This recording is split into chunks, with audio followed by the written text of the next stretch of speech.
Isa kang introvert kung ikaw ay: una, ayaw mo sa gulo at maingay na paligid. Pangalawa, hindi ka madalas lumalabas ng bahay. Saka ka lang lalabas kung may importante kang gagawin or pupuntahan. Pangatlo, gusto mo laging mapag-isa at ayaw mo na may mga istorbo.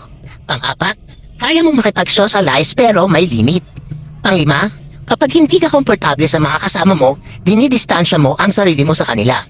Pang-anim, minsan naman nagiging maingay ka kapag ka-vibes mo ang mga kasama mo. Pang-pito, hindi mo alam kung paano magsimula o mag-response ng conversation sa ibang tao, kaya madalas ngumingiti ka na lang o di kaya tatahimik ka na lang. Pang-walo, hindi ka rin expressive na tao, kaya madalas kang ma-misinterpret ng iba. Pang-siyam, straightforward kang tao, pero madalas iniiwasan mong magbitiw ng masakit na mga salita kapag alam mong sensitive ang taong pagsasabihan mo. Pang-sampu, mas gusto mo pang tumambay lang sa loob ng bahay kesa sa labas at makipag-chismisan sa mga kapitbahay mo.